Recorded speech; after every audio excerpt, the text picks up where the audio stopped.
Should I start with the good news or the bad news? Maybe I'll start with the good news. My daughter again qualified for state in forensics. She had a meet yesterday. What was it? Regionals or something. And next on, she's off to state. And I always say I couldn't be more proud. Both my girls, my other daughter, they won their basketball game. Learner curious. I really do enjoy the kids' basketball. That's not something I ever did. I never got involved with school sports. I had my talk the other day with Daedra and Natasha K. And there is a lot in American sports that is pretty toxic. And I want to explore that conversation a little bit more with those two brilliant women. I am so appreciative of these brilliant people that I get a chance to talk to. And I'm going to be ongoing with Natasha and Daedra, trying to dismantle this Republican white supremacy hate indoctrination, that they've managed to normalize. And that's a thing that I think our culture, we've been conditioned not to talk about it, but it's what they do. And it's the reason why we're facing all the problems we're facing today. And I mean, looking out right now, it's kind of hard to tell what's going to happen. I was talking to Arturo Dominguez. I was chatting with him this morning because I know that the United States is being aggressive to Cuba, and he's got family in Cuba, and with the escalating conflict in Iran, the amount of money that they're wasting, the continuing Epstein cover up. There was a lot of videos this morning, all the talks of terror attacks that could be happening here, and a lot of us are worried about false flag attacks. They're continuing to try to push through the SAVE Act, and it's a lot. It's a lot. And for me to be oriented, I often just take a step back and recognize, I believe this is a criminal administration. I believe that they cheated. These are my opinions. I do not think that this is a legitimate president. I think they are stealing from the American people. I think they are murdering people. I think they're covering up the Epstein files. I think they're guilty of unspeakable crimes. And I'm pretty frustrated with the American public for being so passive about all the injustice that's going on. Thank you for the hearts. Pretty fed up. And I think what's it going to take, what's going to happen? Everything keeps escalating, right? Escalating. I mean, there was the attack on Minneapolis. They're murdering people in the streets, this government is. And they murdered that. Hi, Natasha. I was just talking about you. And they were just talking about, they murdered all those kids in Iran. Yesterday, I was on a talk with my friends from the Diogenes Club, and it got kind of interesting because we had on a guest, and we were talking about Iran, and everything the regime says about Iran is a lie. I talked with my friend Bob Dana, who used to be a nuclear weapons expert in the military, and when I had an interview with him because he was so upset. Good to see you. He was so upset because in every case, we look at the media, we look at the old school media, and they never get anybody competent to talk about things. It's always the same talking heads discussing things. And it's so easy. Just call up somebody who is an expert and have them come on. And so we were talking about Iran with the Diogenes Club yesterday, and I just said, yeah, they don't have weapons of mass destruction. They don't have nuclear weapons. I talked to a nuclear weapons expert from the U.S. military who said they don't have it. They've never had it. And he said he's a scientist, so scientists never say 100%, but he's 99.9999% sure they don't have it. And but during the course of this interview, one of the guys we were talking, yeah, Bob is great. And then the guy we were talking to is like, yeah, but I heard that they had the capacity for dirty bombs. And so I was out of my depth. But I just kind of referenced back two things to what Bob had said, where he had no concern whatsoever about nuclear weapons in Iran.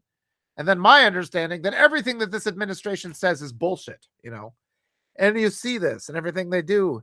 If you start talking about how, yeah, like there was another creator, I forgot his name, but he was just emphasizing how we wanted the $50 billion just to continue the Affordable Care Act subsidies. Well, the Republicans said absolutely not. Now we're spending what, $2-3 billion a day murdering little kids in Iran? Like the amount of money that they dump, and it's all just bullshit. And so what upsets me though, and this is my topic today, is the complicit nature of the mainstream media and all the old guard media, the old guard politicians. And this guy was talking to me yesterday. He's like, well, Iran had capacities for dirty bombs. I'm like, well, that's just bullshit. That's bullshit. And I was a little bit aggressive. I probably should have been a little kinder. And I should have admitted then I was out of my depth.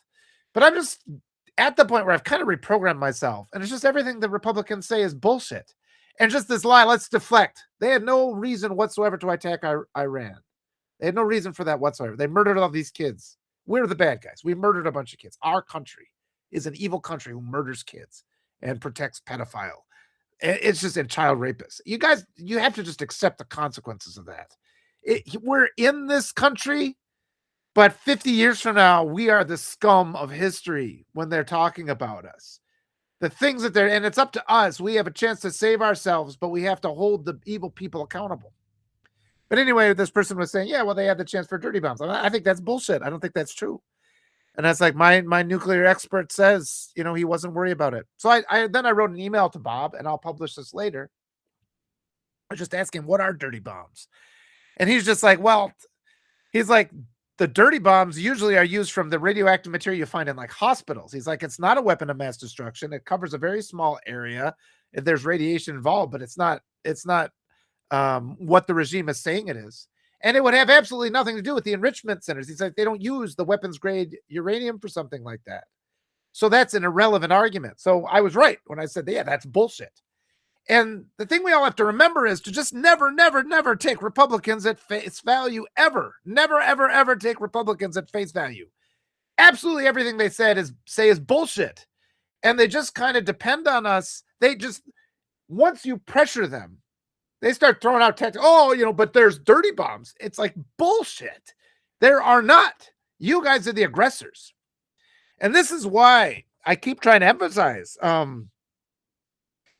you can't listen to the old school. No old school politicians, no old school media. We can't be celebrating these old school media that come onto this platform. Yesterday, I had a guy and he was saying nice things to me and everything. And I'm like, okay, I mean, are you going to upgrade then to become a paid supporter? Because I need them. And I checked his little profile icon.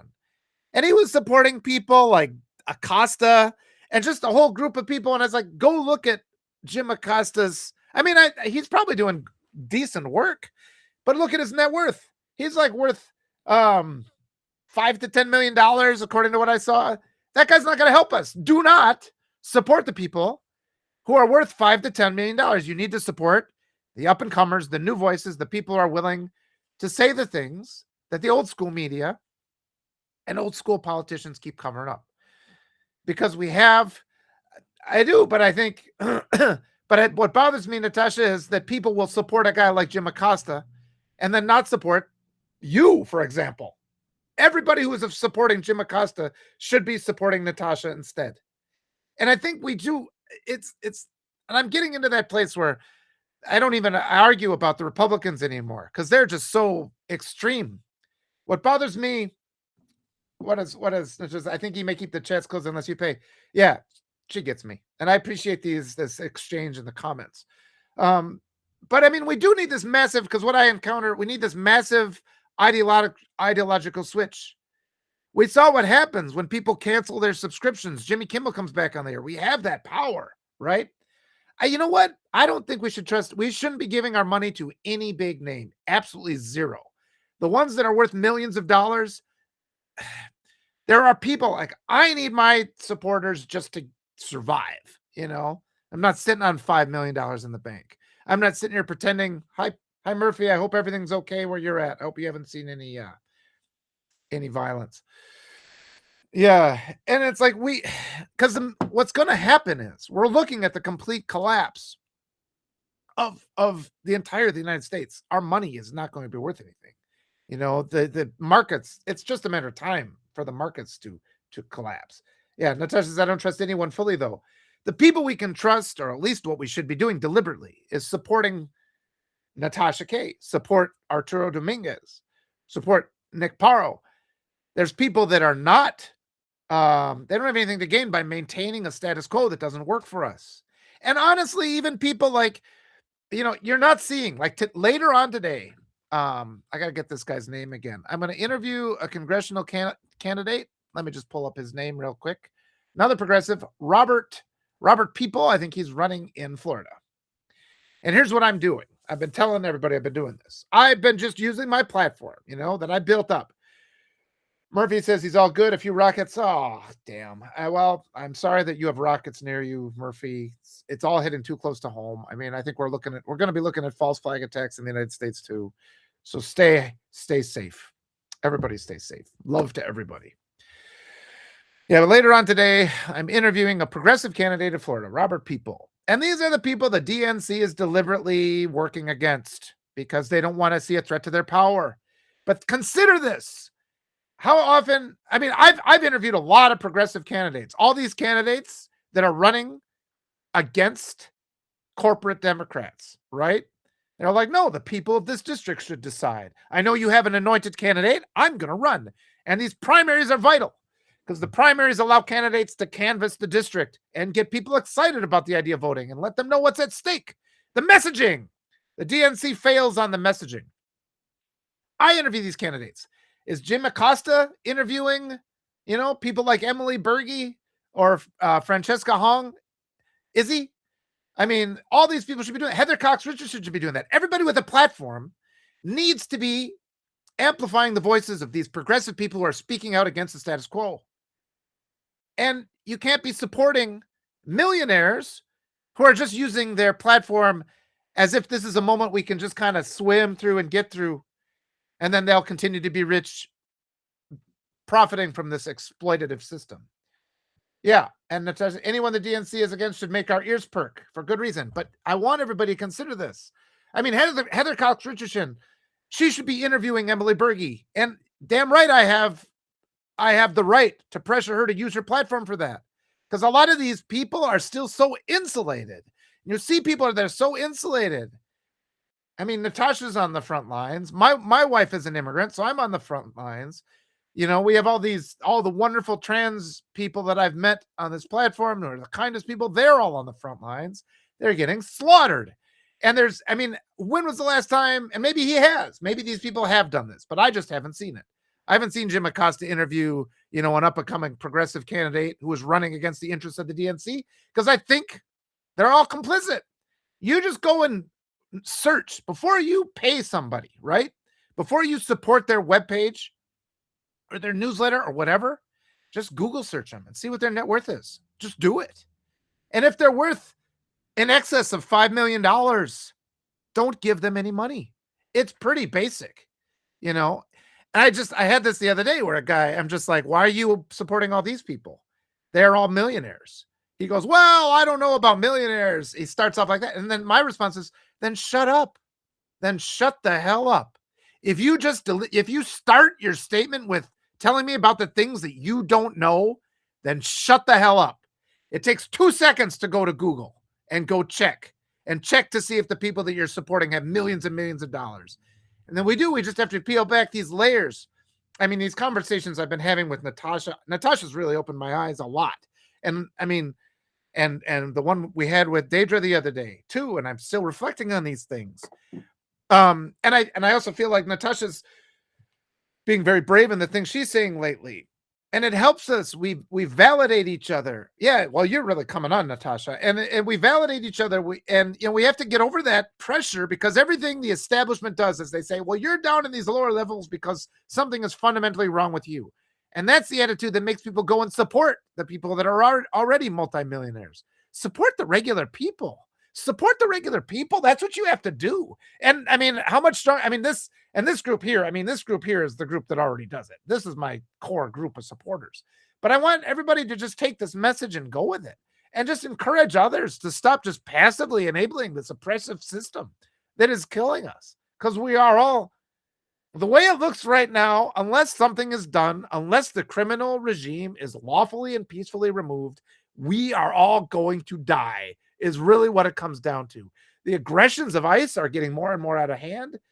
If you get a chance to go watch that interview I did with Jen Budd talking about Border Patrol, I mean, it'll shock you. It'll shock you, the stuff they've gotten away with. Let me read a couple of these. If the WFP endorses a candidate, the Working Families Party, the DNC probably won't like them as much. And I mean, the DNC is, I keep calling them blue MAGA. There's red MAGA and there's blue MAGA. Blue MAGA, it's comply or die with them too. And I mean, and even people that think of themselves as liberals, they think of themselves as kind people, they submit to this attitude. And they're more inclined to attack me than they are to be against the openly fascist people.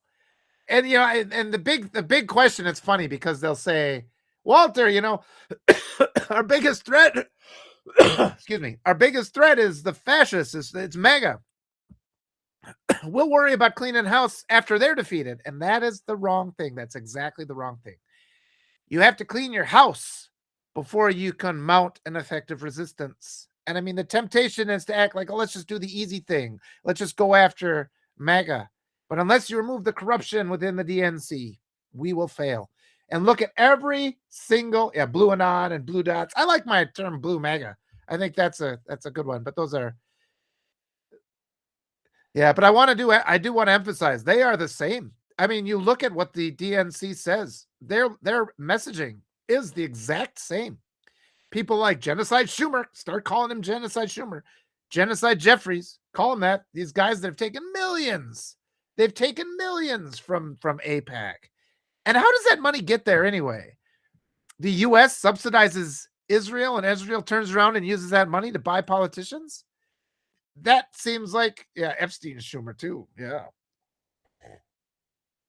Again, and you know, and it's like all these people with a big platform, they're not talking about these things. It's off limits to them. They're not out there interviewing progressive candidates, supporting candidates that would actually work for us. They maintain these lies, the electability racism. You know, that is a racist statement. If you start talking about, this candidate is more qualified, but she's not electable, racist, misogynistic. And we can't allow Democrats to say things like that. And those of us who come up and say, you know, you have to fix your messaging so you don't offend people, when they turn around and attack us, that means they're blue MAGA. And they're not helping us. But it's in the media too. So be discerning. Another guy, I just cannot stand Adam Kinzinger. I cannot stand him. I think he's just awful. And I see so much overlap in my viewers with his. Like, look, another guy, he's worth millions of dollars. He is brainwashing you. He is telling you lies. He wants to normalize things. But he was the one who said that the attack on the centrifuges was he called it the right call. Go talk to a nuclear engineer like I did. I mean, you got this huge platform. You have an obligation to go and talk to experts then. But these huge platform people do not do that because they are pushing a fake narrative, the blue MAGA, the red MAGA narrative that has nothing to do with the facts, and they're not interested in the facts. They're murdering people. And he could be the one to explain, you know, these guys with these huge platforms, when they fail to explain what's really going on. Yeah, and Natasha's going through the list of people that are problematic. But I mean, look, just make it your baseline. Just check. Is this person worth millions of dollars? Then don't give them any money. People like me are the one who, and Natasha, absolutely. We're scratching to get by. Arturo, I don't think Arturo's had health insurance for many, many years. And these are the honest, straight, Google. You'll find it's really AI tools will tell you how much people are worth. And don't give them any more money if they're worth $5 million. Just accept it. Somebody worth more than $5 million is not in the trenches with you. Their back is not against the wall. I'll tell you another thing that happened to me yesterday. Again, my daughter, I'm so proud of her. She just qualified for state again in forensics. She's a brilliant speaker, and both of my daughters, they're so brilliant. And I wish we could give them a world where they could live, you know, where they didn't have to die from fucking thirst. And so we have to start talking about these things. And I'd like a world where women had bodily autonomy and they didn't have to be subjected to the Republican rapist ideology because they teach that shit. They normalize it. All these people who are pro-life, that is a call for violence against women, and we have to start saying things like that. We need to have these big platforms start saying things like that, and they refuse. That's another reason why you shouldn't support them. When you're sitting there listening to these people who are normalizing all these atrocities going on, they are programming you. And I've talked about this with Natasha. That's been her word, this mind control. And I've been thinking about it a lot since she said it. And there are so many ways that we are just conditioned or indoctrinated, used whatever it's normalized, that we aren't supposed to say certain things. You know, in the aftermath of a school shooting where children are murdered, we're not allowed to say it's time for gun control. That is control.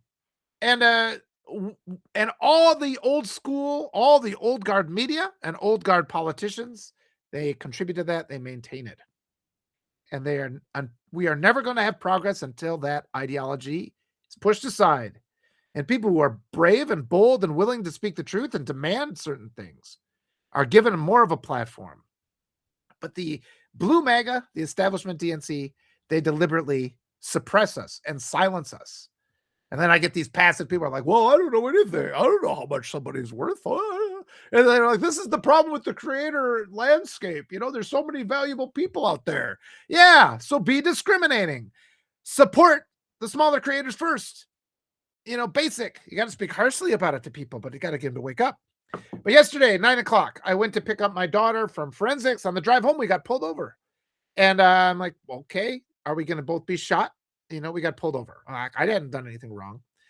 So the police officer comes, and it turns out that my license plate, the paint had flaked off the license. So I was getting pulled over because my license plate was hard to read.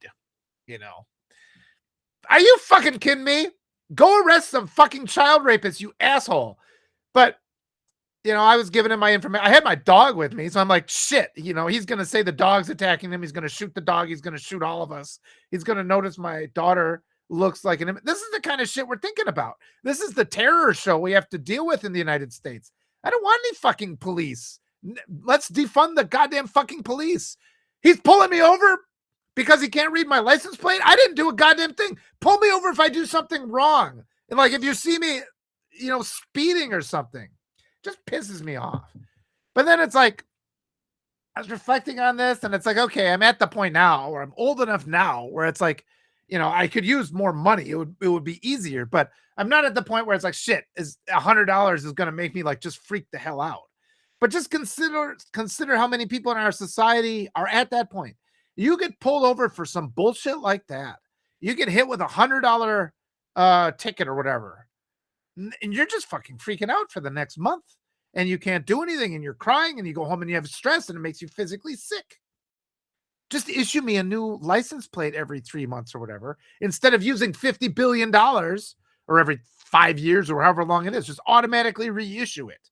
So we're not wasting resources pulling people. I mean, it's just basic economics and basic math. We don't have police just harassing people for just nonsense.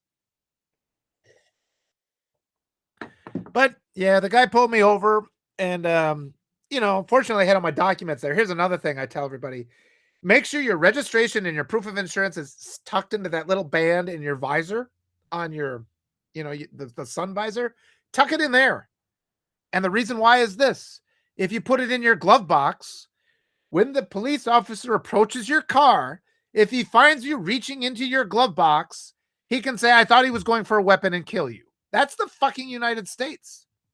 I tell my daughters this, you know, and it's like, then you got to worry about, after talking with Jen Budd, you got to worry about police officers raping your kids. What accountability is there for that? It's nothing.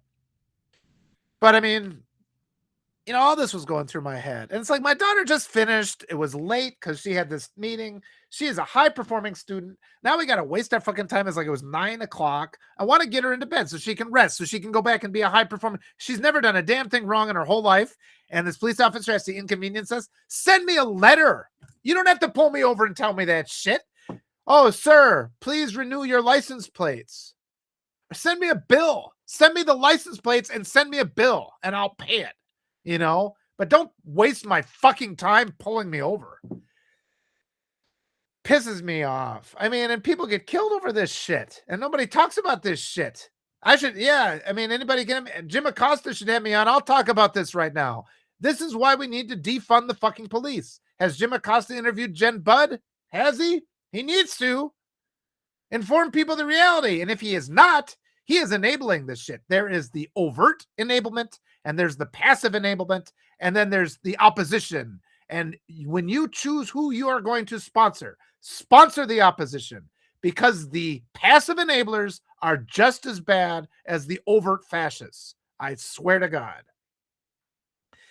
Yeah, it was one of those cases though where I'm at this point, because I'm older now, and it's like when I was 20, I didn't talk like this, and I just tried to survive. You try to survive when you're in your 20s and in your 30s, and I'm old enough now where this cop looked like he was 9 years old. He comes up to me, and I'm just like, and I'm polite, it's just like, sir, whatever. But he looked like he was 9, little baby face. You got any questions for me? Yeah, why don't you go fucking do something useful? How's that for a question? Go arrest some Republican fucking rapist, because there are many in every community, instead of harassing me about my fucking license plates, you fucking asshole. So then I looked it up. I mean, I was supposed to jump on the website. I'm like, okay, I'll just have them send me my plates. But then it's like my eyes are no good. So I typed in my registration wrong twice, and now I have to go down to the DMV and waste my time, which maybe won't be the worst thing in the world, because it'll keep me off the internet for a couple hours. I guess I'm all riled up this morning. I apologize for all the swear words, but damn, I mean, people, just catch up with my urgency here, because did you scroll through this morning and see all the attacks? ICE just running people over and hitting them with tear gas. And then there's the reports that they're suppressing these videos on other social media platforms. Shit's real. And I mean, there's no question in my mind that this president, I feel he's capable of blowing up a U.S. city, a false flag attack. I think he will do that. I think he would not hesitate to drop a nuclear bomb on Chicago or something. And it's like, at some point we have to talk about this. And on top of that, every single time there's an opportunity to stop them, every single time there's been an opportunity to stop the transgressions of this criminal administration, you found 4 or 5 Democrats, blue MAGA, defecting from the Democrats, from the mass, and voting with the Republicans. Go check every last vote. I think people aren't looking at this. That Cuellar voted for the SAVE Act. And stop talking about, stop telling me how great Massey is. That asshole voted for the SAVE Act. That's flat out voter theft. It's just an act of evil. It's to enable pedophiles, because that's the only thing that these Republicans stand for. And go double check. Has Jim Acosta said that?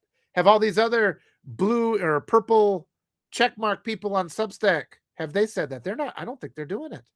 Are they showing the videos of ICE murdering people and hitting them with tear gas?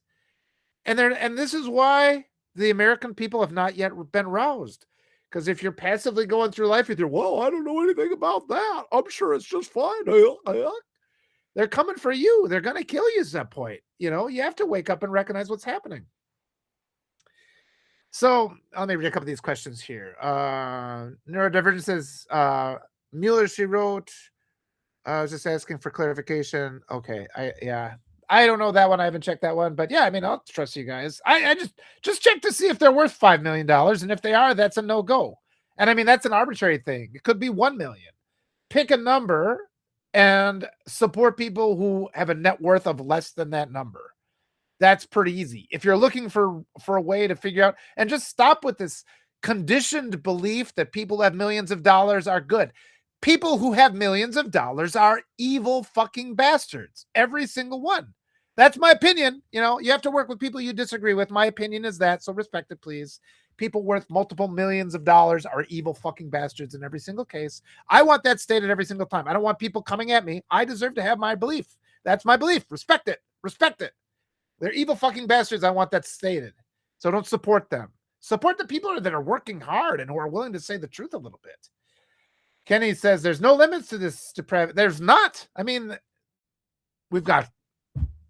Let's just go through it. kids getting raped, kids getting abducted, babies getting eaten. We've got concentration camps. We've got a secret police murdering people. The U.S. government is dropping bombs on fucking schools and killing little girls. The policy is so inept, they've shut down the global economy. We might not have food in 4 months. And now there's talk. I mean, they've shut down all the competent people in the whole goddamn government. So we don't have any counterterrorism at work. So what's to stop terrorist cells? Either legitimate terrorist cells or the local fake terrorist cells that are made up by the white supremacists and the Proud Boys and all those other, and the KKK, all those groups that are alive and well. They can fucking blow shit up. And half those people are currently working for fucking Border Patrol and ICE. They got badges. They've gotten pardons. They've already been enabled and they think they're above the law. And they've been shooting people out in the street.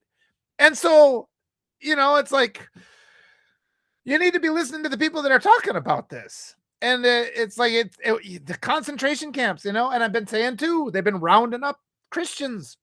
The people that come up from South America are Christians. Talk about that. Get people roused. And on top of all that, voter suppression. People in Dallas told that they are in the wrong place, that they're not allowed to vote, trying to push through the SAVE Act. Every single time we try to do a recount, the blue side does. Every single time we try to do a recount, instantly shot down or delayed, and then shot down. But if a judge issues an order to keep the polls open for another 15 minutes, instantly the Republicans can rouse the justice system and shut down and overturn that order. Then they separate out the ballots and they're not counted. And this is the reality of things. We got polling places in the United States where it's normalized. People have to wait 10, 15 hours. Is Jim Acosta talking about that? Jim Acosta fucking talking about that with his purple check mark and his hundreds of thousands of followers? Blatant, open voter suppression every single time. Because this is a white supremacist nation.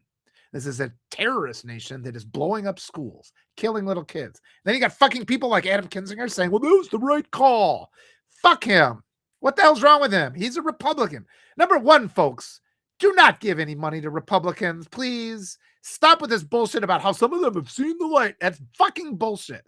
When there is accountability for the criminals that are currently controlling the government, then we can consider rewarding, but only after everybody who has been exploited and marginalized and oppressed by this regime and the regimes that have come before it have had their needs met and have received their reparations. Only then do we start handing out thank you notes to the people on the other side that we thought participated in the change. But don't give them a preemptive reward when they haven't done a goddamn thing. Yeah. Okay. Oh, yeah. I didn't mean to get on your case, neurodivergent. That was my thing. I was just like, that's just my overall writing benchmark. Just check to see how much people are worth and don't support the people that are worth millions. And then the other thing that happened last night, so I get, and this is just random. I got home and I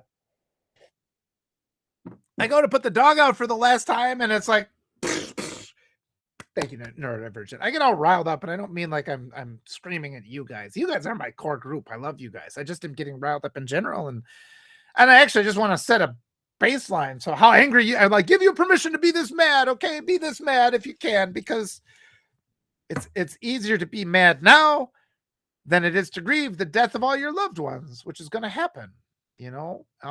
Find some urgency there. And these people that just get all passive when they're passive, they get passive aggressive when they're passively enabling these unjust systems.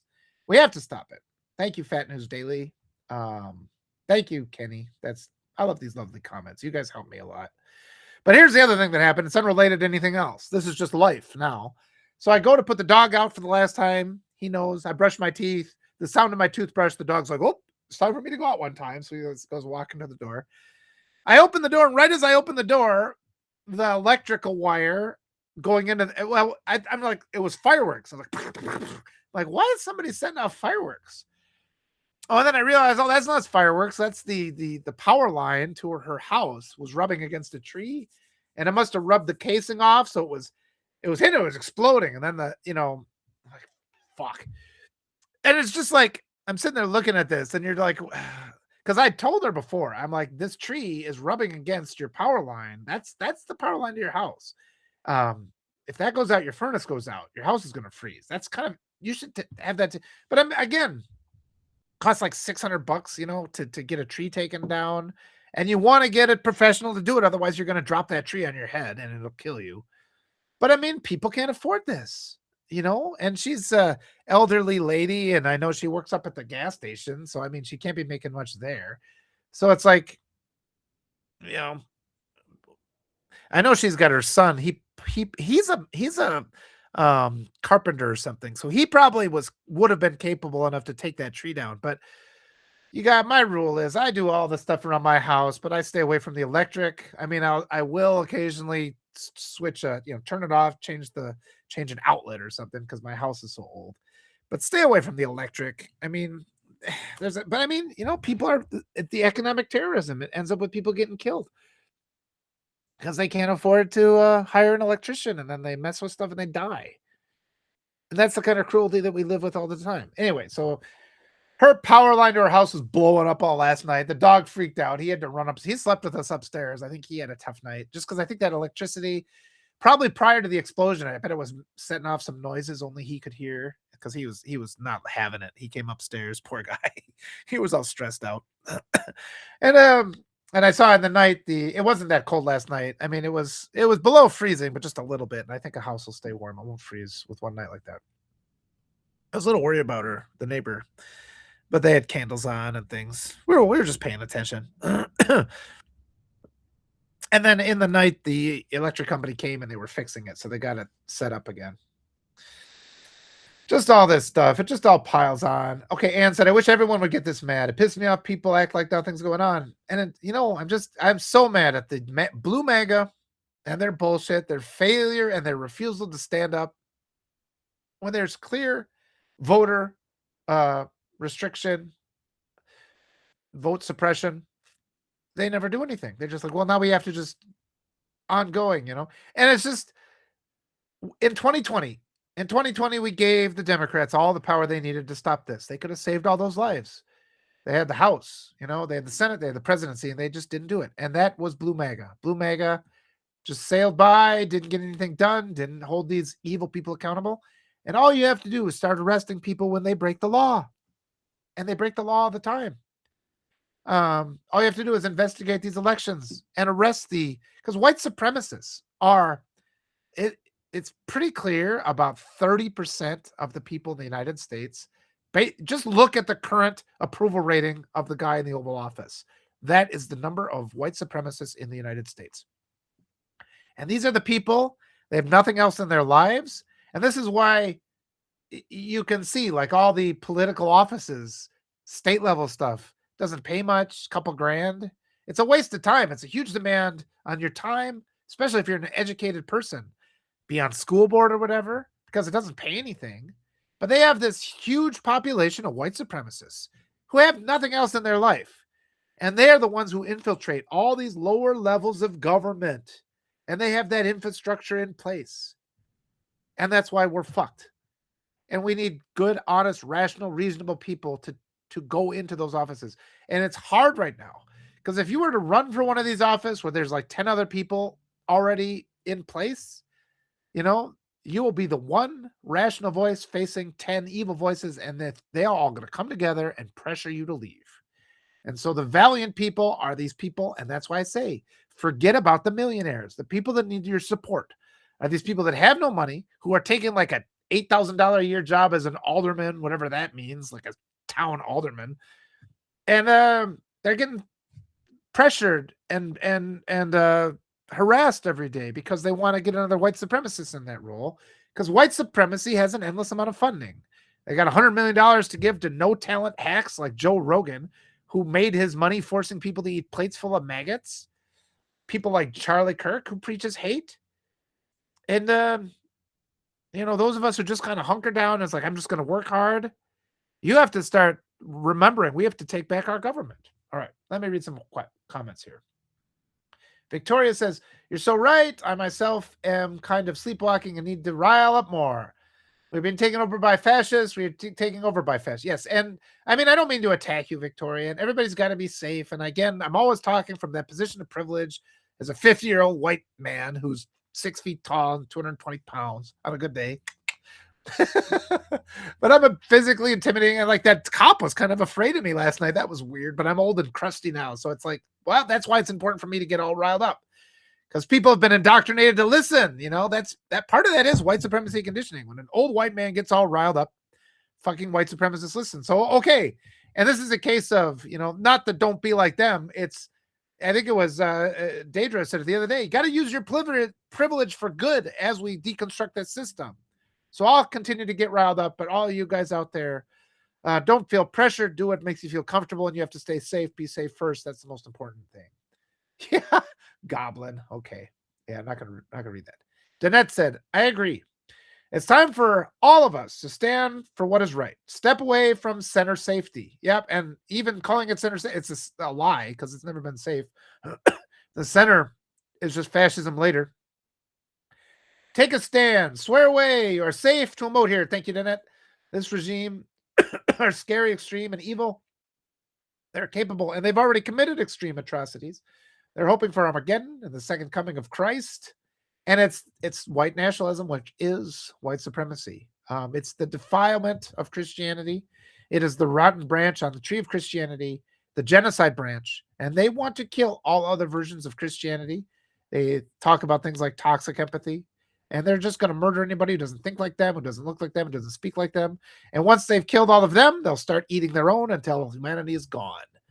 They are the end of times, and we have to do something about them. Yeah, he's anointed. Yeah. The domestic terrorists are in the White House, ICE, CBP. We are all in danger of being gathered up and put in camps or purposefully, put in harm's way through mismanagement of our HHS. Like yesterday, I got pulled over because they couldn't properly read my plate, and it went through my head that they were going to murder me and my kids. That's bullshit. That shouldn't go through your head.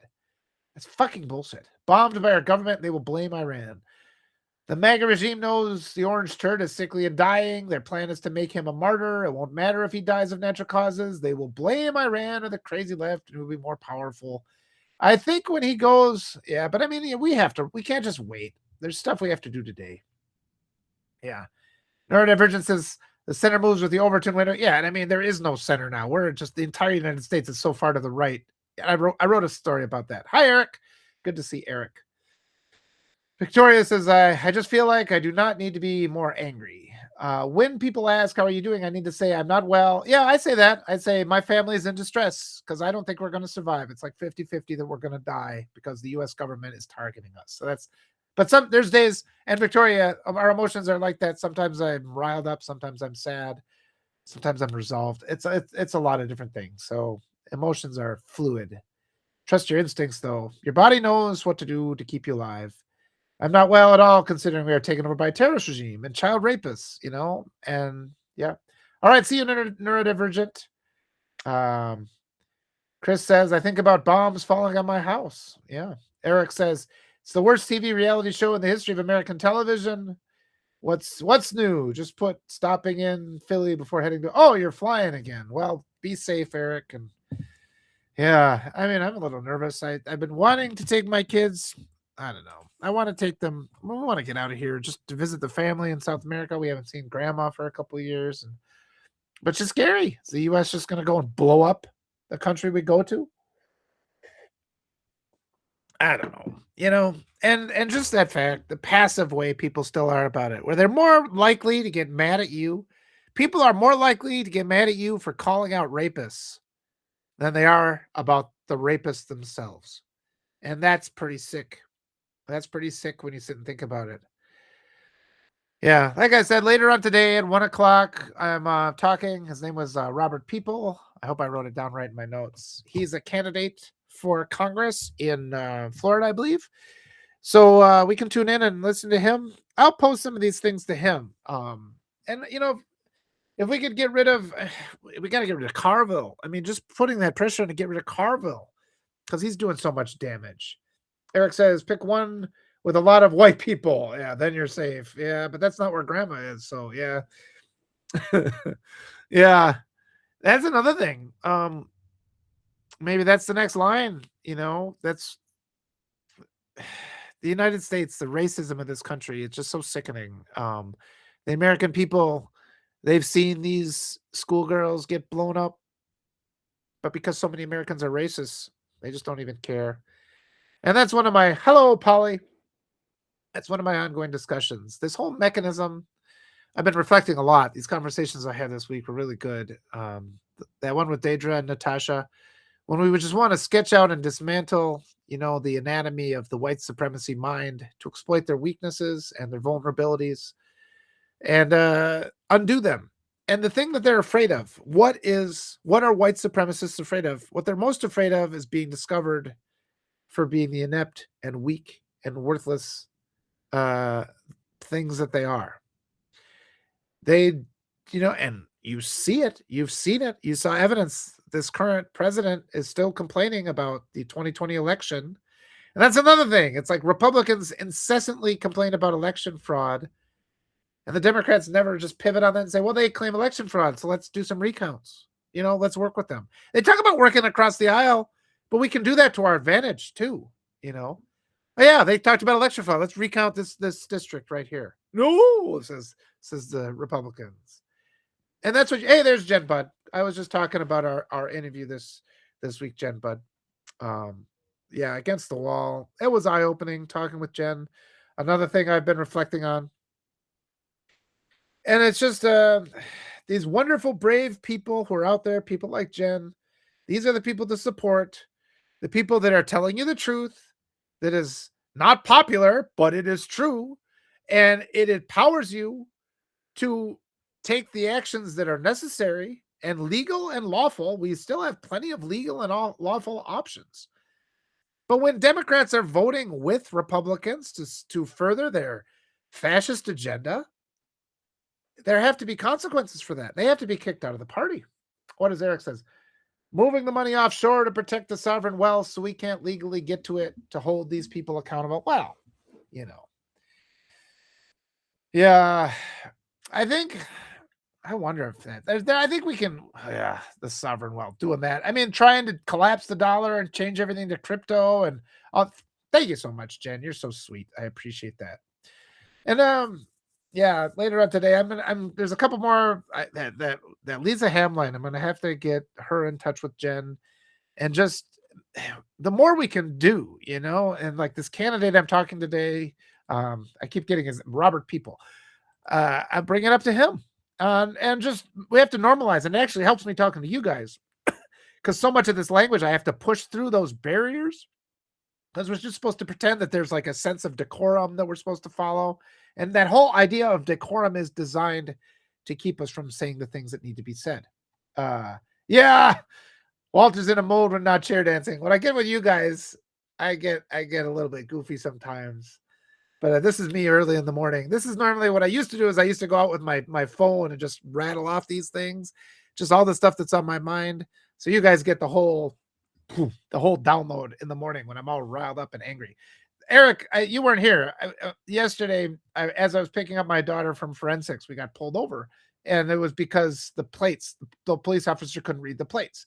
So what set me off about that was it's like I thought we were going to get shot, and that's America to these days, where you have to worry about the cops killing you, and nobody even talks about that. And it's like, and then the Democrats are afraid of their defund the police, but the Democrats are more worried about what Republicans are going to say about them than they are about stopping the blatant criminality of the Republican Party. They transgress all the time. And that's as I've been trying to go through this process of dismantling the white supremacist mind. Yeah, my license plate of my car, the black of the number had scraped off. So they pulled me over for that.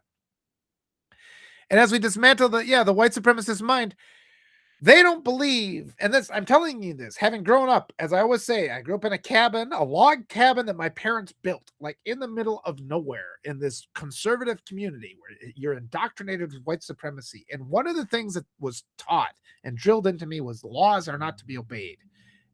Like just it's all that don't trust the government stuff. Republicans break the law all the time. And all we have to do, hi Miranda, all we have to do is arrest them. And if you can't arrest the senators or the congressmen, arrest the aldermen and all the white supremacists lower on down. Start making these arrests. When I was talking with Jen, she was talking about the corruption in our legal system, where a lot of times these systems, I didn't get a chance to ask.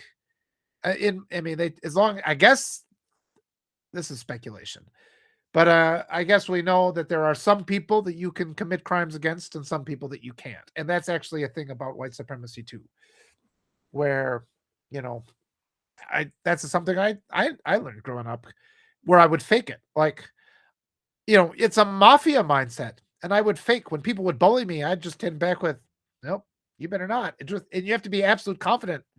It's like, I'm higher on this hierarchy than you are. And bullies will walk away then, because they don't really know. And they're just looking for weakness. So we have to just stop conveying any kind of weakness. And like I started out again. When somebody says, "Hey, dirty bombs," it's like, nope, that just isn't true. I talked to Eric. I got my response from Bob Dan, and he just says, "Yeah, the dirty bomb thing isn't a threat from Iran." So I'm glad we covered that the other day. I'm gonna read a couple more comments here. Jen, you're nice. I really appreciate that. I got to get a copy of that Against the Wall. I wonder if my library has it. Victoria says, this regime is building the concentration camps for all of us too. Yep, I know you know already. And we do. And it's just, it's so frustrating. We pay taxes, and those taxes can be taken by criminals who then give it to rapists and badges and guns to them, and they round us up and throw us into concentration camps. I mean, at some point they're going to run out of money because they're arresting all the people that actually work. Yeah, my plate. Miranda says, hi. Eric says, hey, bud, be well, smile. All right, see you, Eric. Have a safe flight. Yeah, the other bit of good news, and I shared it with Eric yesterday, and I shared it with Diogenes, was my daughter got her letter that said, confirmed she'd been admitted to the early college credit program. She's only a sophomore, but we raised her to be fluent in Spanish. We were a Spanish, my youngest kind of has resisted, but we were a Spanish speaking household, proud of our multinational heritage, as you should be. The United States pushes this. We'll make a choice. So, I'm from a bunch of different places, and I care about humanity. I'm more a citizen of humanity than a citizen of any country. And I deserve to be proud of where my mom and my grandparents came from. And my daughter has already now taken all the Spanish classes that the high school offers. So she is taking Spanish class. She's set to take Spanish classes in college next year. And I keep telling her too, it's like, she keeps saying, it's like, it feels like I'm cheating the system. And it's like, in America, you have to cheat the system. And this is kind of that other side of what I was just talking about. How the white supremacy mindset is, the rules don't apply to you.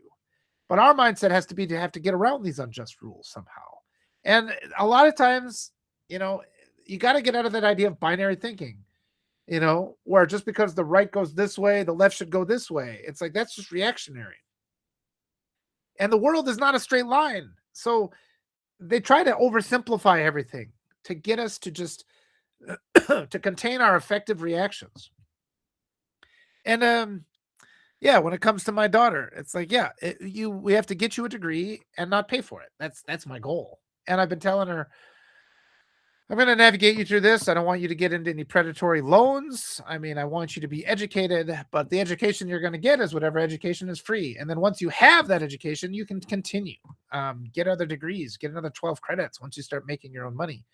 But the number one thing, the first thing I want, and I mean, like a teaching certificate is such a good credential to have, because that's a rock solid job, good retirement plan, healthcare and all that. And I keep saying, it's like, and you could teach Spanish because she's fluent in Spanish. She could just, sit there with her brain off and do these classes. So it's just show up, spend your out. You can work half-time, get your healthcare taken care of, and then go be an artist in your spare time. But that's what I'm trying to get her to do. And it's just having this kind of mindset of what we're navigating right now. Yeah, I'm proud of her. She worked really hard to get that to get into that program. It's going to save her and us a lot of money. However many credits she can get. I wonder if she's able to take credits in the summer. We haven't looked into that yet, but just the school pays for them, so get as many as you can. Yeah. Joseph says the regime and its silent majority want to hang their detractors on. Yeah, and they are. I mean, that's the other thing. They murder people and then are corrupt. There's so much corruption within our legal system, they just let them off the hook. Stacy says, yes, I'm dealing with this now. My son got a 50K scholarship, still have to put out 40K. It's asinine. Yeah. And you got to be careful about those because everybody's so focused on sports scholarships. But a lot of time that's just phony. Because you'll get offered an out-of-state scholarship, and it's like, well, we'll take this much off out-of-state tuition, but then out-of-state tuition is like 10 times normal tuition. So it's all just a lie. And you end up, even though you think you're going to college on a scholarship, you're still ending up paying hundreds of thousands of dollars. We got a college near the house here. My hope is to get my daughter just in there. And then I'm going to encourage her to go abroad because you can get your education for free in other countries and even in places like Peru. It's super inexpensive. She's fluent in Spanish. Get your degree there like my wife did. She got hers.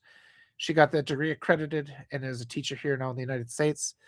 But Stacy says he got an international baccalaureate scholarship. Good. So proud, but he's going to the state uni. Well, that's probably the best. That's probably the best choice. Those state universities tend to be the most affordable. Just get that first degree. I keep telling people, like, if any of you there, if you have young kids and you're worried about this, just get some credits and inexpensively as possible. I mean, more and more people are living at home. It's just not possible anymore to leave the house. You can't make enough money. You can't leave the house and make any money as a kid anymore. They exploit you. They oppress you. With Nick on Tuesday, we talked to Marlon Weems' daughter, Hallie Claire. Brilliant artist. I mean, she is such a brilliant artist. And I'm scheduled to talk to her a week from today on the 20th. And just as a creative, because she's brilliant. And seriously, you look at her paintings, you think Rembrandt painted them. I'm not even joking. That's how good she is. She's 22. And I think 22. She just graduated from college. But I just want to, just this oppressive system that we're in with this economic terrorism where they put so much on you. And, you're forced to, it's like, because she's working as a waitress. And I'm just like, look at how brilliant this person is. And she's working as a waitress. And it's just a loss to humanity that we're in this system that steals the time of our most creative, most brilliant people and makes them perform rudimentary labor while just complete awful human beings are given billions of dollars from the government. You look at everybody in this regime and all the money that they're getting, and you talk about the abuses of, even Kristi Noem's abuses were so big, she got kicked out even from this corrupt regime. I believe she does. It's Hallie Claire Weems. I should see if I can find it. She's getting that set up. You know what? Just tune in on Friday. We'll talk to her then. I know she's setting up her shop. I'm going to give her some ideas about hey, one of the things I was going to tell her, it's just buy some postcards. And then when people become a paid subscriber of your newsletter, just sign the postcard on the back, and it's a postcard of your painting. Sign it and send it. And it's just a way to support you rather than, waiting tables. And, my daughter did my profile. She does these cartoony things. She does them really fast. So that's the other thing. Oh, wonderful, Anne. Yeah, the notes of the week. I don't know if I published that one. Maybe I'll publish that later today, but it's on there. So look for that later today if you're a subscriber to me. I'll talk about it again. That's fantastic. And yeah, my daughter's an artist too, and she keeps thinking she's got to get a job, and there's all this external pressure where people are like, you ought to be working at, McDonald's or something. It's like, well, you're fluent in Spanish, you're a top student. You shouldn't be working at McDonald's for $7 an hour. You should be getting paid $30 an hour to tutor other kids in Spanish. And for some reason, people have it in their head that there's a need to take these shitty jobs where you're exploited to develop a work ethic. But it's abuse. Working in these fast food places is abuse. They are robbing your time. They're not paying you enough. I absolutely don't want her to do that. And, it's people have been kind enough to offer her tips for her little sketches she does, her profile sketches. And it's just somebody gives you $50. That's like working 7 hours, at minimum wage. And you just sketched it out because of your talent. And it's like it only took you, whatever, 15 minutes to do it. But that's because you've invested years, 15 years. She's done nothing but sketch her whole life. And just this pressure that we need to give up our time and our talent to support other millionaires. You got to get over that. And in one way or another, it's got to get into your brain. Start by unsubscribing from all the millionaires you subscribe to and subscribe instead to the smaller up and coming new voices who are actually breaking through the indoctrination that affects us all, that enables fascism to not only gain power, but retain power in this country. There is no reason that all of us should have to live in such a state of economic despair. This country has plenty of money. They're spending billions of dollars every day murdering children in far-off lands, and they refuse to spend even $1 canceling student loans. And that is reprehensible. We're the bad guys of history. The United States is the bad guys of history. And we can't just sit here and be passive about it and see these things happen. Yeah, it's none of my creator friends have been killed yet. But it's only a matter of time before some of us are targeted. And it could be a year from now. Quite a few of these smaller voices, I'm sure the ones making millions are going to be fine. Those guys never really endure. There was a thing about Lemon getting, but those charges got dismissed because they got millions of dollars. He can handle that. He can hire lawyers and fight back. It's the small voices that need your support, not those big ones. So be deliberate about that. Let's see.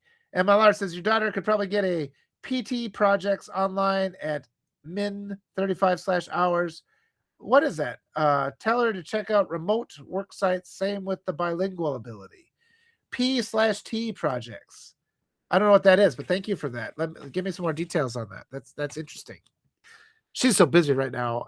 Honestly, it's her friends. She's got these friends in school who've been pressuring. Why don't you have a job? And it's like she's taken. I think she's in like 4 AP classes right now because I've been pressured.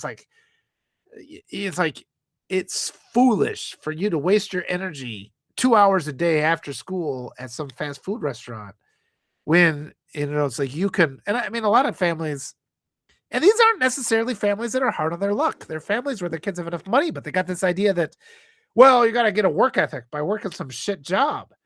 You get a work ethic by taking an AP class and challenging yourself and getting, part-time work. Okay. Part-time work progress online at min $35 an hour. Check out remote work sites. Okay. Yeah, I'll have to see if there's any art stuff like that. But yeah, we got to change that whole ideology. Emphasize it's and this is where the erosion comes in. When you're listening to people like Adam Kinzinger, you're sitting down listening to him spewing his bullshit because he honestly just spews bullshit. Normalizing these oppressive systems. And then it makes people so they don't even think about it. They don't even question it. They don't even sit and think, gee, should I encourage my child to take AP classes or should I encourage them to get a part-time job at McDonald's? If you were encouraging your kid to get a part-time job at McDonald's, you're failing your child. If you can put them in a class that the college pays for, that is worth, if it is going to get them college credits, that's worth more than what they would make. The amount that they're getting from that class, just the cost of the credits is more than the amount that they would be making. Yeah, absolutely. Get those AP classes. She's good at it too. And maybe part of it is because, and they hit you again, it's $100 or whatever to take the test. And I realize there's a lot of families that can't afford to pay $100, but that's the cost of poverty. I think it was Terry Pratchett. He was the one who says, the cost of poverty, you could buy the cheap work boots. They cost $50 and they wear out every year. Or you could spend $100 and get the good pair that lasts 10 years, But because people are poor, they have to get the cheap pair. And they end up paying, multiple times more than the people that can afford to pay for the good stuff. Get your kids educated as cheaply as possible. Try to keep that debt. That debt is control. You have to keep your kids out of that. But yeah, be deliberate, folks. Support the writers who are the ones who are the new voices, the struggling voices, the ones that haven't been around. I mean, don't stop having faith in anybody who's been here before. We need to see new voices rise in the media and in politics, because anybody who is old guard is not working for you. They only want to protect the status quo of wealth. Miranda says, I graduated in 2006 and got my associate's degree to be a veterinary technician. I'm still paying, really? I'm still paying on that loan and left the field because at most I made $17 an hour. Yeah, that is BS. When I went to college, it took me forever. I took like 6 years to go to college, but I would take time off and work full time and live at home. And so I spent like my first year after high school, I worked. I spent not one penny except on gas to get to work. That's it. So I saved that up. Then he'd go to school for a semester and then work again. And I mean, there's ways to do it. There's all these pressures too, like, oh, if you don't go straight through, you'll never come back, and that's all bullshit. I mean, just get those degrees, get the credits, get whatever credits you can. Credits help. If you can go along where you're paying for it as you go, if you can save on, and this is what I'm going to talk about with Hallie when I talk to her. Being a creative requires, but I mean, these days it's anybody. These are valuable tools for anybody. You got to cut all your expenses. Save on your phone. I mean, it's kind of hard to get through life without a phone plan, but you can do things like Tello. That's $8 a month for a chip with them for talk and text. And you shouldn't be spending, get a used. You do need a phone. I mean, that's a business expense. It doesn't have to be a smartphone that costs $1,000. You can get something that's refurbished that's a couple of years old for less than 100. So you have to do that. You have to get an old car. I mean, just all these things that you have to do. Believe me, I've been through every single one of them, and just ways to cut out expenses. And so you have a little bit more freedom. And that's part of why I went to Peru in the first place, because I could live there I didn't have insurance for 10 years either when I was in Peru. And in your 20s, you can kind of get away with that, because you're pretty healthy. And I always had healthy teeth. I never had braces or anything like that or cavities. So I just got fortunate and I was able to survive like that. But these people that make millions of dollars do not know these struggles, and they are not on your side, and they are not helping you. And we all just have to empower ourselves to make those deliberate choices and demand change, demand things that will actually work for us, and support people who are actually fighting for you. Because what you'll see is it's shut down, isn't it? I mean, it's an insider class, those rich people. They won't invite me on to talk, will they? They never will. They won't invite these up and coming grassroots candidates on to talk either, even though that would help us. That would educate the American public as to the reality of what's going on, and they're not doing it. They have these massive platforms and they're not using them. And so it's up to you guys to determine to stop supporting them. You can take that platform away from them, and you have to tell others, take it away. And it's going to be a touchy discussion because it's easier to sit down and listen to Adam Kinzinger's bullshit and just think, oh, maybe it's okay. Friends, it's not okay. And maybe that's the essence of the talk today. Things are not okay. And if you're listening to people that aren't freaking out about what's going on and aren't proposing things, we have to have radical change. Spending trillions of dollars on the military when we don't have any money for child cancer research or paying for the education of our kids or school lunches, the way that they will fight and claw tooth and nail to stop the government from using our taxpayer money, the money that we create, because we are the creators of wealth. The working class is, not these millionaires that just sit and coast along and pretend like everything's fine because it's fucking fine for them. Do not give your money to people like that. Do not. And do not give them your time either. Give your time to people who are being real with you, who are telling you the truth, who are proposing an actual strategy that has a chance of success instead of dusting off the same old losing strategy that got us here. Have to be deliberate about this, and you have to awaken other people. And whether it's me that you support, I would greatly appreciate that, or whether it's people like Natasha Kaye or Arturo Dominguez or Shane Urek or Nick Paro, there's all these wonderful people out there, and we are building and validating each other. And I have become more emboldened in the last 6 months to speak openly. And I know Natasha has too, and Nick, everybody has. Because once we cut out those lying voices, those oppressive voices who have everything made for themselves, they're sitting in their $1 million, they're sitting in their gated communities, and for them, they can just scroll by the videos of ICE, shooting people in the street and tear gassing them. We can't, because it's not happening on our phones. It's happening outside our window. It's happening in our neighborhood. It's happening in our schools. And these fucking people with their millions of dollars and their huge platforms who refuse to tell their followers about the truth about what's going on, because that would be a threat to their own comfort, the comfort of the millionaire creator. They are betraying us, and they are betraying their platform. They do not deserve to have that. So I need people, whether it's me or these others, take your support away from the millionaire class and start deliberately supporting your hardworking neighbors, the working class. And those are the people who we need to elevate to the levers of power. And we have to stop the lies of Blue MAGA when they shoot down superior candidates who would actually work for us behind their racist, misogynistic lie of electability.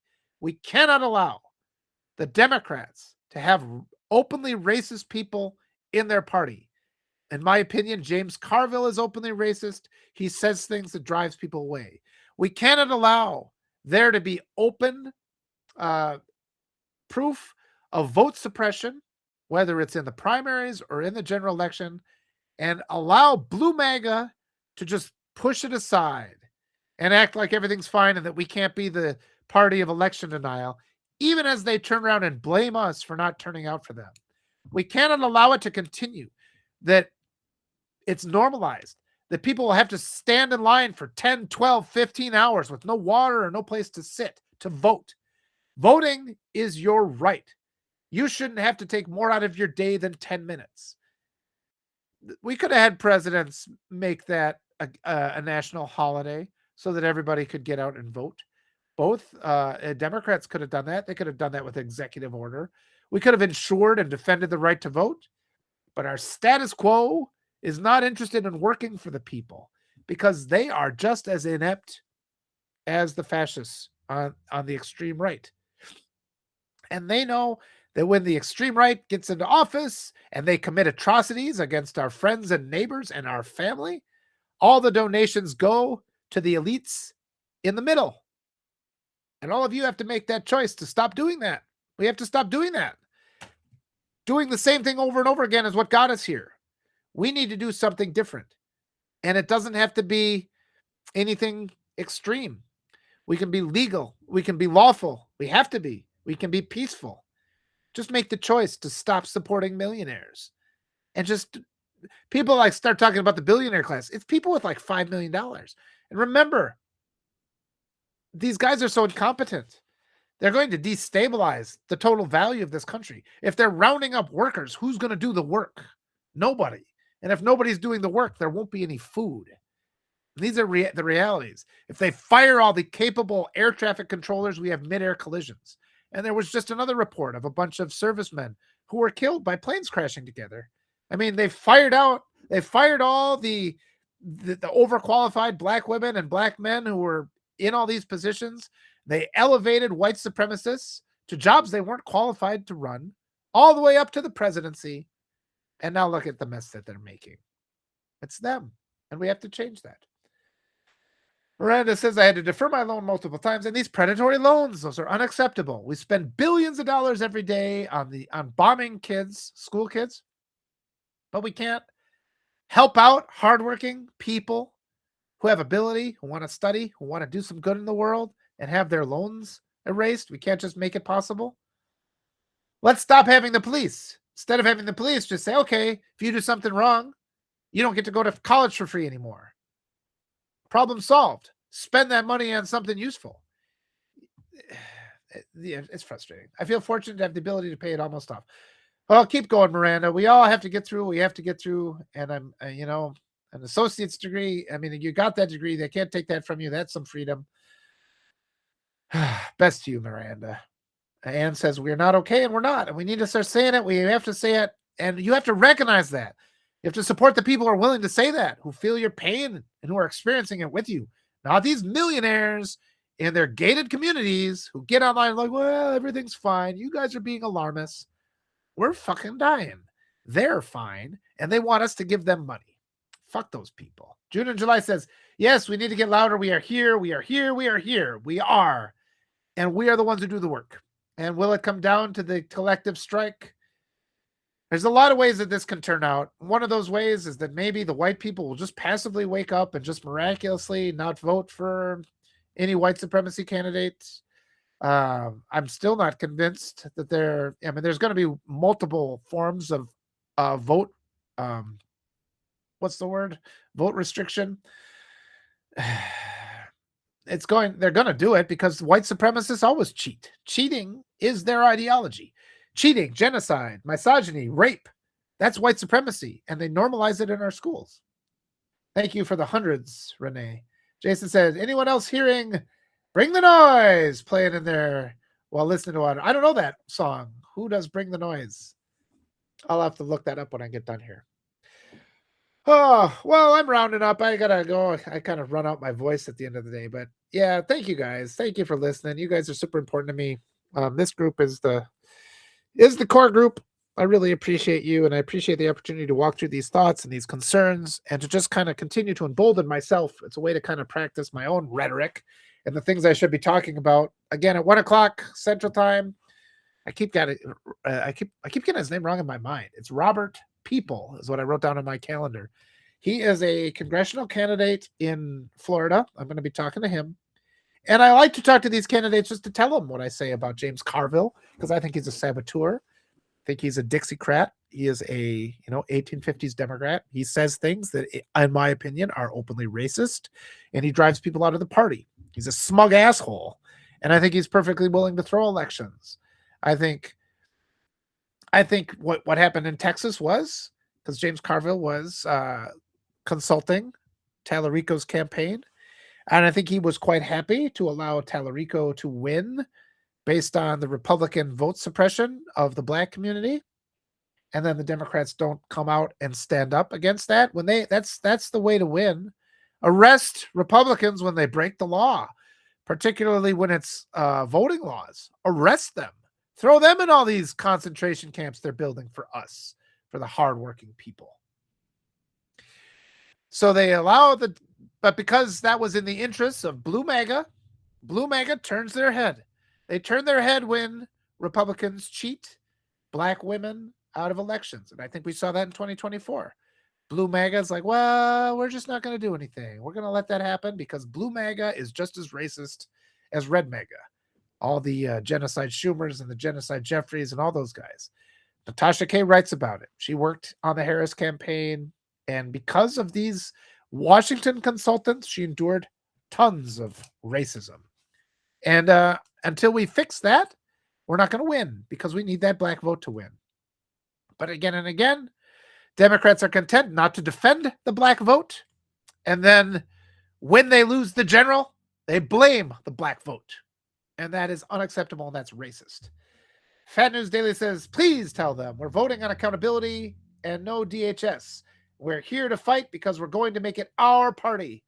Yep. And I expect what I've found is every candidate that's willing to talk to me, because I've got a decent following here, but it's not like, it would help us so much if those big creators were interviewing, like I said, if the big creators would be interviewing these progressive candidates, we could change the whole messaging of the country. But it's me. And that's why you need to make me one of the big creators so we can do more to get those people elected. Because I'm out there doing it. I'm interviewing them. And by talking to this candidate, he will get on a debate stage with the Washington candidate, right? And so the words that I tell him, they'll percolate through his mind. And he will be able to tell it to those other candidates. And bit by bit by bit, that becomes the defining narrative of our country. Instead of allowing Blue MAGA, the Washington Democrats, who just submit to extremist right-wing programming, white supremacy programming, Democrats could very easily come forward and say, let's stop billionaire welfare. That is a winning campaign because working class people are fucking sick and tired of paying taxes only to have that money handed over for free to billionaires. Don't even talk about taxing the rich. Talk about not giving billionaires billions of fucking free dollars. They are worthless people, these billionaires. If they have a business that is in financial difficulty, they can mortgage their assets like everybody else has to do. We can talk like this because people are fucking sick of it.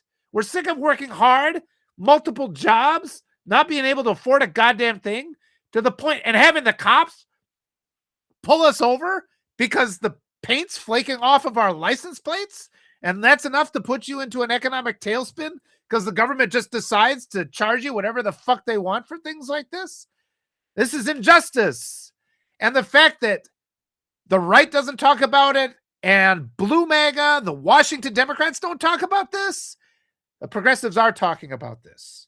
And so those of you out there who are in the same boat as me, if you have your back against the wall economically, do not support these Blue MAGA groups. Do not support people like Adam Kinzinger, who has millions of dollars. Don't support Jim Acosta. And frankly, I mean, I love what Heather Cox Richardson is doing, but she's got plenty of money. And she needs pressure to be inviting. She should be talking to Francesca Hong and Emily Berge and Chris Johnson and all these other candidates and people that I've been talking to elevate that message. We have to push back because the establishment Democrats never fight back against the hate messaging of the fascist right. We have to fight back. We have to fight back because the right is out there programming and indoctrinating your children with racism and hatred and white supremacy conditioning, and it's going to kill us, but it's also going to kill your kids. Because if you are raised to think like that, you deprive yourself of happiness. You can never have compassionate, loving, caring relationships. They'll die miserable. And we've also seen the right wing. Yeah, we're all financially distraught, Jason. And again, I don't mean to pressure people that would like to support me and they can't. Just showing up is huge support.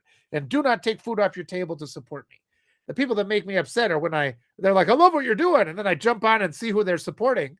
And it's all these people with millions of dollars. It's like, unsubscribe from them and support me instead.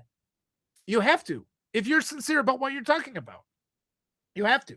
But those of you out there with your backs against the wall economically, do not take food off your table to support me. Do not feel that. I am with you. I am working hard. And I'm not in this to get rich. What I'm in this to do is to get progressives elected so that everybody benefits. It's not about me becoming a multimillionaire like all these fucking assholes that are already out there who refuse to use their platform to elevate others. We need to use our platforms to elevate people who come up. And I've done everything I can. All the great, brilliant minds that I meet, I do my best to elevate them. And because it's not just one or two people. This whole millionaire mindset is complete bullshit. We need 100,000 people who are all making 40 grand a year, who are trying to make a better world, not 5 people that are making 40 million a year. That's bullshit. And it doesn't help. Yeah. Natasha says, but the more people can support us, the more time we can dedicate to what we do. And yeah, honestly, I'm just acting as if the world's going to end at the midterms. To be honest, I've turned off my numbers. I just want to put out as much content as I can. I work until I fall asleep, and then I get back up and I start screaming at my microphone again because it's going to be the end of the world. I want my kids to survive. And on top of all the other corruption, we got global climate change happening. I don't want them to die of dehydration. I mean, fucking Christ. That's actually a legitimate concern. Natasha says, I hate having to work on the side. Yeah, I mean, Natasha's such a brilliant voice. The more we can get her on to talk, the better it is going to be for your kids. So support Natasha. I get it. We all have to support ourselves first. But, and again, like I said, those of you who are just strapped, I'm not trying to pressure you. I hope one day I can do this full time. I have to support. My wife has a strong job in the local school district, so I've got some flexibility that way. So I'm giving everything I can. And I sound like Shane. Well, thank you for that compliment. Shane is one of my good friends, and I work hard with him. Yep, it's serious. It's serious. People are getting rained on by fucking acid and bombs made in the USA, blowing up little kids. Do you want to stop that? Well, giving $5 to some fucking millionaire who probably has in their portfolio the company that made those fucking bombs isn't the way to do it. All right? and just percolate on that, reflect on that. Do what you can, and just entreat upon the people in your social sphere. Get more people on here. Get them to come and see what's going on, and let them know how much power we actually have. Because another thing we're seeing from those middle of the road millionaires is they try to keep us quiet. Otherwise, they'd be inviting me on to talk to them, wouldn't they? I mean, why wouldn't they? The only reason that they don't want me to talk is because they do not want to give air to this message. And we're the fire that's going to take back our world. Thank you, Gilda. I love your passion. I sometimes feel I'm the only one feeling outraged. Well, you're not. And I mean, the people are here. And again, it's like, it's so wonderful. I have about 100 people have showed up, but I mean, this is that algorithmic erosion. 2 weeks ago, I was getting 200-300 people in these. And, it's just that suppression is always there. And I know a lot of my friends are leaving this platform because it's like they intentionally shut us down. And one of the best ways to keep me from being shut down is to become a paid supporter if you are economically able to do that. So shut down the millionaires and elevate the up and comers. And when I start making a little bit more, there's a lot of other people that I'm going to support. Because it's, I mean, there's a whole group of people that are like, well, retirement's just not even possible. Like 80% of the population is at that point. And so, and like these guys, and as I always have to caveat here, because I know there's people like Elizabeth Silic LaRue, and she's got a business where she's helping people that are targeted move to other countries. And her stuff is behind a paywall because it is a service. That makes total sense, and I agree with that. But there are these other people who claim to be fighting fascism, who put their shit behind a paywall so that it's like, here's the most important thing you have to read today to save America. Pay me $20 to read it. Fuck that guy. If you have information that can overturn fascism, you have to give it away for free. And there's a lot of these millionaires out there with their millionaire platforms, and they hide their content. Don't be fooled by that. Yeah, let me keep going. Natasha, this is the rest of our lives. It is. There's the sun. See? That's a sign. I'm speaking truth. Here, I'll pull back my window. The sun is upon me.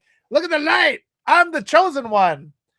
Unsubscribe from the millionaires and subscribe to me. That's going to make it harder for me to read my notes, but I did just see the sunlight breaking through. So take these signs as they come. If there'd been a rainbow, that would have been even better, but I'll take, oh, now I can't get my thing down. Oh no, I'll do it later. This is the kind of technology I can't handle. I'm too old. I'm blind. I can't even do that. All right, let me keep reading. Natasha says, this is the rest of our lives. I mean, better get up. What are we going to do? Just sit here and let them come to our house and shoot us in our beds? I don't want that. You don't want that. Those are your kids. And this bullshit about how you think these people who think they can fight back are fooling themselves, because when 30 guys armed with military-grade weapons and drones come to your house, they're going to murder you. Like the whole Second Amendment bullshit has always been a lie, so stop even talking about that. Judy says, I'm on your side. Thank you for speaking truth. I agree with your intensity. The end will come if we don't confront these billionaires and pedophiles and their rape ideology. They indoctrinate our kids with their rape ideology. The fact that it's considered kind of out of bounds to say pro-life is advocating for violence against women. It's like, that's my belief. If you are pro-life, you advocate for violence against women. And we need to say that. We need to have our Democrats have the courage to say that. We need to start talking about not spending money on fucking secret police, billions of dollars for them to come and shoot us in the streets. We have to start saying these things and not being afraid of what the response is. It works so much better if we educate our kids, if we have money for that. Why are we making the most brilliant among us, the greatest minds of our generation, serve plates of food? And I mean, that's a noble job if that's what you're called to do. But if you're just doing it to survive, and you're a person who's capable of painting something that would beat the masters of 7 centuries ago, it just doesn't make sense that we force people into these positions while we elevate people with absolutely no ability into positions of power. Yeah. Well, I should talk to Diane Messens-Lev, and Ellie Leonard knows him pretty well. I would talk to him. He has done a lot to support Ellie. I'm a little concerned about some of the things in the past. I think I know he's running for office, but he's just not one. Yeah. I think we need new voices is kind of my point going forward. But I would talk to Elev. I think he's done some good work. MJ says, I do not donate to politicians anymore. They have enough money. They do. They should be giving money to us. All right. Natasha supports that motion. So, okay. I trust Natasha's position. So I would bring Lev on. It would give him a chance to answer questions from the progressive side. It'd be pretty interesting. He probably that's a fair point. Like people that would actually be willing to talk to me, because he's got a much bigger platform than I have. And if he's willing to come on what would be probably a little bit of a contentious discussion with me, then I would give him all the props in the world. But really the reality of what we have is, and he's elevated Ellie a lot, and Ellie Leonard has done all that work with the Epstein files. So that's a wonderful comment. So thank you for letting me walk through that thought process in real time. Yeah. Where did Will go to? Do you mean Will Fullwood, Jason? He's moving. If that's what you mean, he's moving to France. Stephanie says, I'm going to share your page with my Indivisible group. Oh, thank you. And I've reached out to my Indivisible group in my area. And I shared with them these actually, Stephanie, I did that interview with Chris Bennett, who is a candidate in California. So find that. And if we can elevate that interview with him so people know about these candidates and they know what they can expect, we need that new generation of candidate that is willing to come and talk to us. And those are the people we support. So thank you so much, Stephanie. That's a lovely, lovely comment. I really appreciate that. She says, hopefully some subs can come along with it. Thank you for your everything. And I appreciate that. And that's a really big thing. If you have access to email groups, the word of mouth thing really helps, and I mean, the paid subscriptions are wonderful, but if you can, use an email list and say, hey, come on to this community. Let's have some real talks. Support this person. Get more people. I need more free subscribers as much as I do the paid subscribers to keep elevating. So I can keep every time I bring on one of these candidates, more people can hear about them. And we can put our money in the right place, not send it to the Francesca Hong, who is running for governor in the state of Wisconsin. She's a former restaurant owner. And I mean, Alexandria Ocasio-Cortez is a former bartender. These are noble jobs. But it's just that people shouldn't be condemned to do that forever. I mean, there's no shame in working a job like that, but we should also have a pathway where we can get out of that.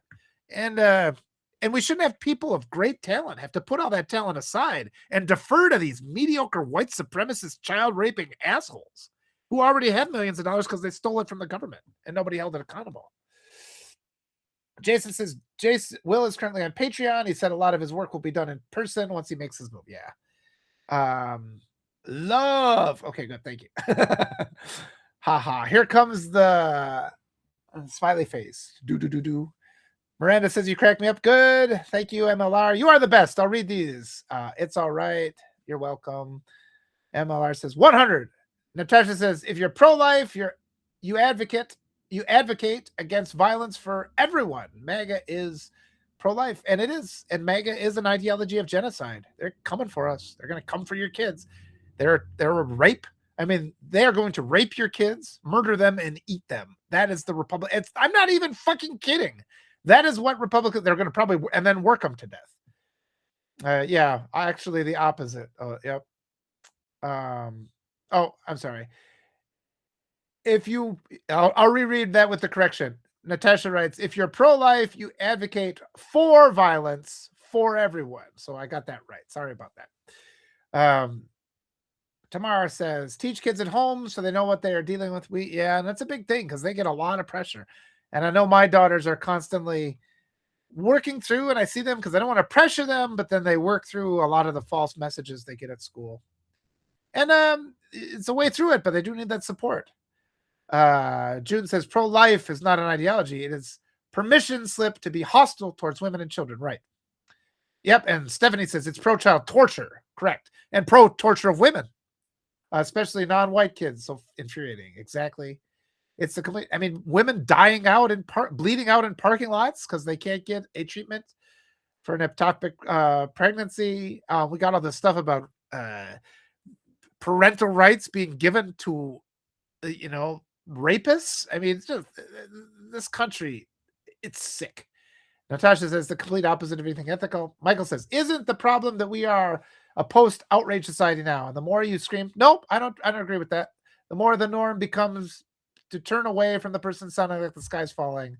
but we're not given a platform. I mean, if that was true, then you'd think they would give me a platform because I'm screaming, and they deliberately deny me a platform. So I think it's more of this propaganda society.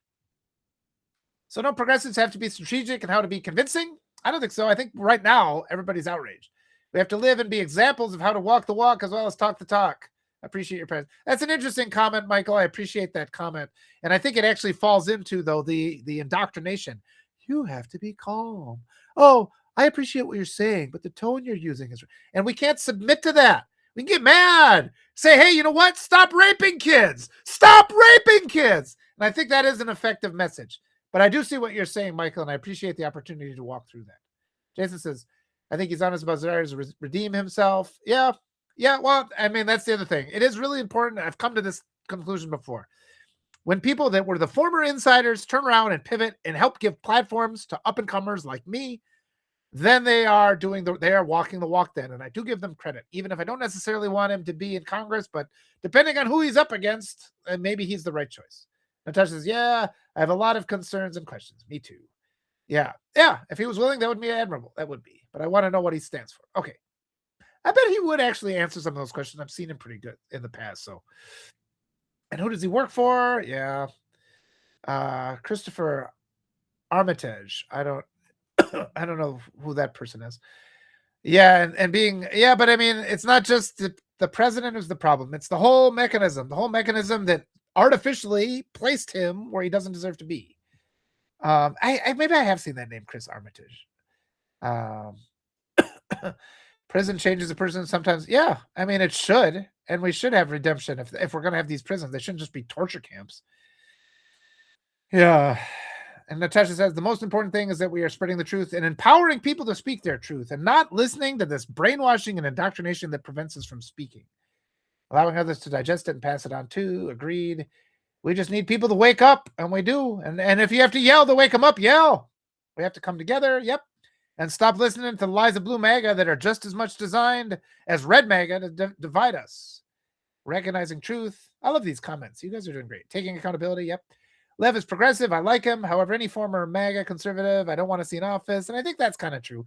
I think I would prefer to see him elevating new voices and using, because his past. But I mean, if he's willing to talk to me, all the credit in the world for that. Their motives are complicated. Much time has passed before an endorsement. Yeah. Agreed, but he's going to run. At least he could do is, and that's another thing. I mean, if you get out there, it's really important to just make these comments and these concerns part of the national dialogue. Diane says a great book, How to Be a Perfect Person in 3 Days, is about peer pressure book. Oh, that's interesting. I'll have to look at that. For those who will be voting, or those who are allowed to vote, because we don't protect voting rights.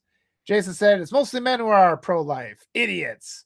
You know what, though, too, Jason? And that's true. But, I mean, the indoctrination, and we were talking about this the other day.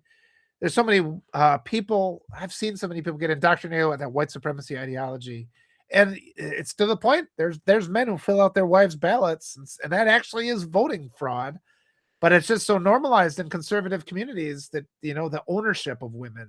And we have to appeal to women within those places. Leave your MAGA husband. Divorce him, take him for all he's worth, and then use that money to fund progressives. I mean, if we could get a movement like that started, but you got to be careful. These conservatives kill their wives rather than pay child support. I mean, it's awful. Yep. Let me roll down.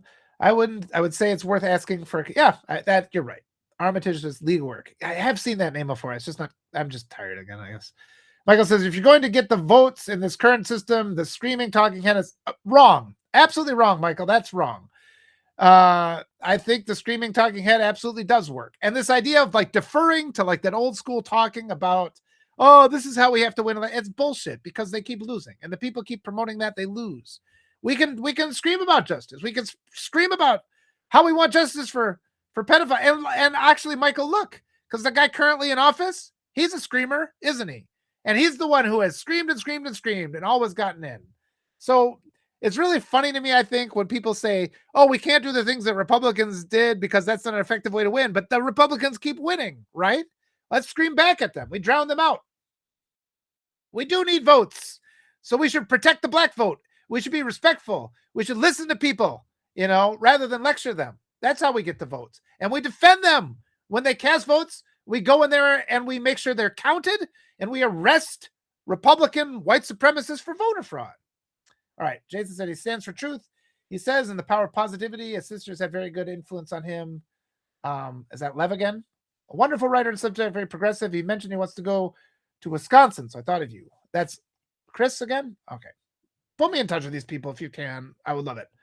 I think more screaming. This is an existential crisis. Yeah. Natasha says, speaking of, I got a comment from someone here on Substack calling me, and on his page, he was calling for the repealing. Yeah.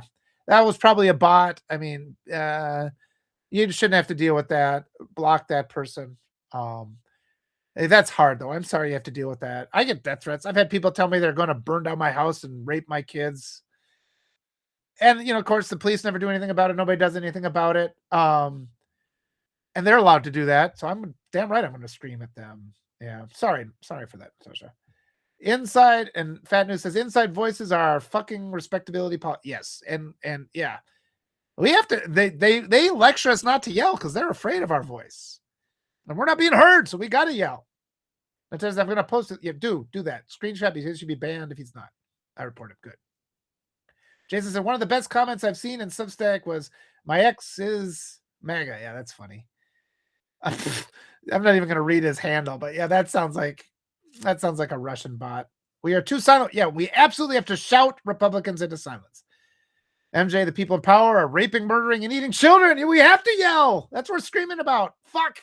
Yeah, says Natasha. Absolutely. I've reported 3 white power morons, and yeah, I had a guy straight up had a swastika in his handle. I'm just like, that's just they are so emboldened, and we do have to rise up and get rid of them. This is how a lot of people are leaving. This place is becoming unsafe. Yeah, and I've had that happen. That happens on every platform. People leave. I'm going to stay just because between now and the midterms, I can't build up a platform again to be useful. This is my best chance for the next few months.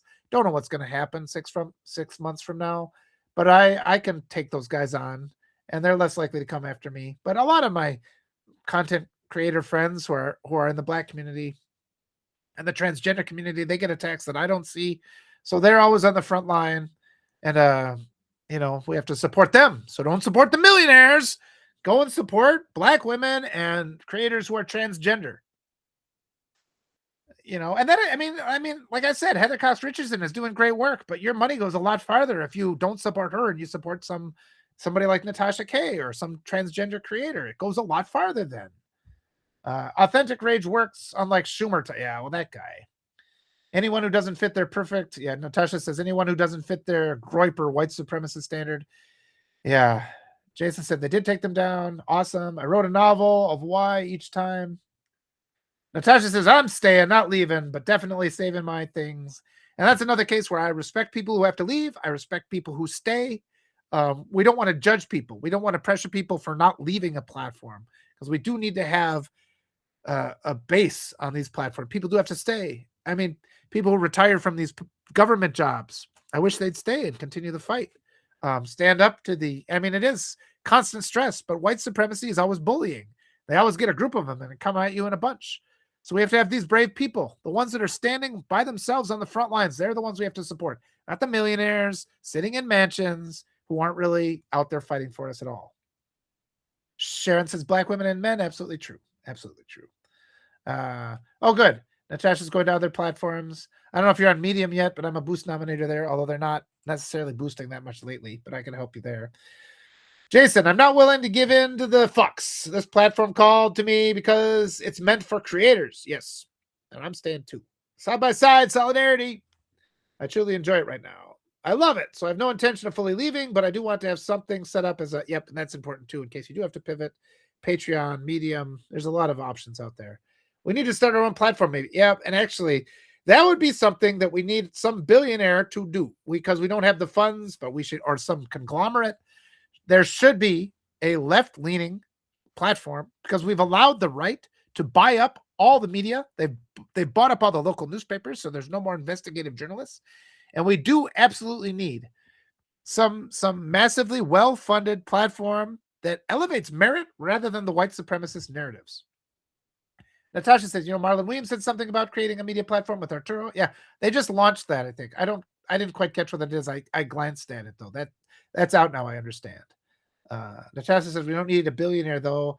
Yeah, I mean we need okay, yeah, and what we need is that organization. Yeah, we got to get the billionaires have to go. We need the money somehow, but that's our money. We got to claw that money back that's always taken from us and used to artificially create these billionaires. We need to elevate these progressives and talk to them about getting the messaging back on our side because they don't support us. The whole Democratic Party, every single member of the party, rather than asking me for donations, they should be supporting my newsletter because I'm the one out, interviewing their candidates, ensuring they can win, changing the narrative and fighting back against the lies of the right. We have developers. Yeah, I know. I got to talk to that one guy again. Independent Foundation. Yes. You're right. We need the money. We don't need the billionaire. We need the money. All right, Michael. Don't throw the baby out with the bathwater. Still, is it though? I mean, that's just kind of a bullshit phrase, isn't it? What do you mean? What baby and what is the bathwater? Anytime you supplant terms like that, it kind of sets up a red flag for me because I think it's bullshit. Distinguish right to life from persons who have integrity. No, if you are in any way, shape, or form against the absolute right for women to get reproductive health care, then you're a fucking advocate for violence against women. Flat out. That's my position. Don't throw me out with the bathwater because I believe that, All right, I think I'm going to skip the rest. I know a good billionaire. We have money collectively, but we like the organization. And that's why you have these people with huge platforms. They don't talk to people like me. They don't want us to be organized. They don't want us to yell. And that's what we have to overcome. Hello, Debbie McPherson. Another good one is Tara trying to make it. Okay. Devlin. Is that another candidate? I support nonviolence for sure. That's how we get out of this. Yep. But I mean, violence against women, which is what conservatives stand for, has to be stopped. And we can't normalize it or allow them to act like that and to indoctrinate our kids with that. Natasha says, I encourage everyone to use their minds and read, sort through things, learn discernment.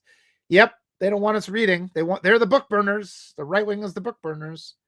All right. I should probably get going here in a second, everybody. I gotta go try to get that fucking license plate replaced. Apparently it's only going to cost me $12 according to the internet, but I better go do it. But this has been a lovely conversation. I appreciate you all. And again, let's just keep going. We're going to rise together. We're going to do well. Later on today, I got to get back by 1 o'clock to interview. I keep getting his name. I keep thinking People. Oh, it is. I got it right this time. Robert People. I'm interviewing him at 1 o'clock. He's running for Congress in Florida. I hope he's still around and we get that settled out unless something else got in. But come and talk to that. Maybe he'll be another person. We'll go over a lot of what I just talked about now. So, yep. Thank you guys so much. Appreciate you guys. Love you all. And don't hesitate to send me your questions or comments. As always, we'll rise together and we're going to win because failure is just not acceptable. Thank you, everybody. I'll talk to you later on.